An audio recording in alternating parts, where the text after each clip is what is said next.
The Weakest Hunter Alive, The Worst Dungeon on Record, Chapters 1 to 5. Chapter 1. The Double Dungeon. So, here's the world. Gates started opening up across Earth. Portals to dungeons packed with monsters. Hunters are the ones who go in and deal with them. They're ranked E to S, and that gap is enormous. S rank hunters are basically forces of nature. E rank means you showed up, you technically qualify, and that's about all anyone can say about you. Jin-Woo is E rank. He knows it, everyone around him knows it, he still shows up every single time. Which honestly says more about him than any power ranking ever could. The mission looks simple. D rank dungeon, decent payout, home by dinner, then they reach the end and find a door that shouldn't be there. Old, heavy, and wrong in a way that's hard to explain. They open it anyway. What's inside is a massive stone chamber, statues lining every wall, inscriptions carved into everything, and then the rules appear, etched into stone like someone needed them to last forever. Worship the God who is not God. Prove your faith. Never stop the ceremony. Nobody understands what any of it means. The room doesn't wait for them to figure it out. The statues wake up. Magic class monsters hiding inside a D rank dungeon. The kind of threat level that has absolutely no business being there. People start dying immediately. Jin-Woo fights back and the dungeon doesn't care. He ends up on the floor, badly hurt, watching everything fall apart. And here's what gets me about this opening. Solo leveling doesn't save him with a hidden power. He just loses, completely and honestly, because he actually is the weakest person in that room and the story refuses to pretend otherwise. Then the blue window appears, clean, digital, floating in front of his face in the middle of an ancient death trap. You have been selected as a player. No explanation, no context. Something chose him, the most beaten down hunter alive, right at the moment he had nothing left. Chapter 1 ends there. Chapter 2. Waking Up. Jin-Woo wakes up in a hospital 3 days later, and the first thing he notices, aside from being alive when he absolutely shouldn't be, is that his body is completely healed. Not mostly healed, not recovering. Fully healed, including injuries that should have taken weeks. The second thing he notices is that the blue window is still there. The system is real. It wasn't a dream, it wasn't a hallucination, it's sitting right in front of him waiting. And now, it has more to say. It tells him he's a player, that it exists to assist his development, and that there's a daily quest waiting for him. The quest is a training program, push-ups, sit-ups, squats, running, a brutal physical routine that would be difficult for a professional athlete. Never mind someone who just got out of a hospital bed. And underneath the quest list, in plain text, failure to complete the daily quest will result in an appropriate penalty. Jin-Woo doesn't take that seriously at first. He's just survived a death dungeon. He needs rest. He ignores it.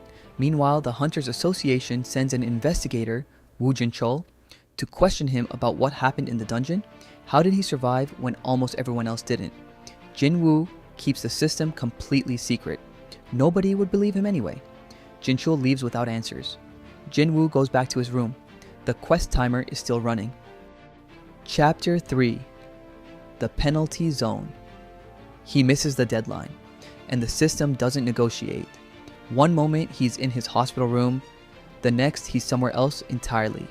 A vast desert, red sky, blazing heat, and absolute silence, except for whatever is about to come out of the sand. This is the penalty zone, and it doesn't ease you in. A new quest appears immediately. Survive for 4 hours. No weapons, no armor, no help. Just Jin-Woo, a desert, and 6 enormous desert centipedes emerging from the ground. Now, here's the thing. At this point, Jin-Woo is still E rank, still the weakest, and he's standing in what is essentially a punishment dimension facing monsters that could tear him apart. He runs, he fights when he has to. He uses everything he has just to stay alive for 4 hours. He makes it. When he gets back to his hospital room, it's like nothing happened. Nobody knows where he went. Nobody saw him leave. He's sitting there catching his breath thinking about what just occurred. And then he makes a decision. He will never miss that daily quest again. That's the moment everything changes. Not the system appearing, not the dungeon. This moment right here, Jin-Woo choosing deliberately and consciously to do whatever it takes. That's where the real story starts. Chapters 4 and 5, the grind begins. So he starts training. Every single day, the full quest, no excuses, no delays. And the system rewards him for it in a way that makes no sense by normal hunter standards. His stats are going up. Not slowly either, visibly, measurably, rapidly. The nurses are already commenting on how fast he's healing. His body is responding to the training at a rate that shouldn't be physically possible. And the system is tracking all of it. Strength, agility, endurance, numbers that update in real time like a video game character sheet. By the time he checks out of the hospital, he is not the same person who went in. He's still technically E rank. On paper, nothing has changed. The Hunters Association still has him filed as the weakest active hunter in Korea. But Jin-Woo knows something they don't. He can feel the difference in his body. He can see the numbers, and the system has just given him something new. A dungeon key. An instance dungeon. A private dungeon that only he can enter, generated specifically for him by a system that apparently has unlimited power and has decided to invest all of it in the one person nobody else would. He stands at the entrance and goes in, and that is where this story really begins to open up. 5 chapters in, and Solo Leveling has already done something most manhwa take 20 chapters to do. It's made you believe in this person completely. You've seen how low he started. You've watched him make the choice to climb, and now the system is giving him the tools to do it. Chapters 6 to 10 are where the leveling starts getting serious and where Jin-Woo begins to understand what the system actually is. That one's coming next. Subscribe so you're here for it.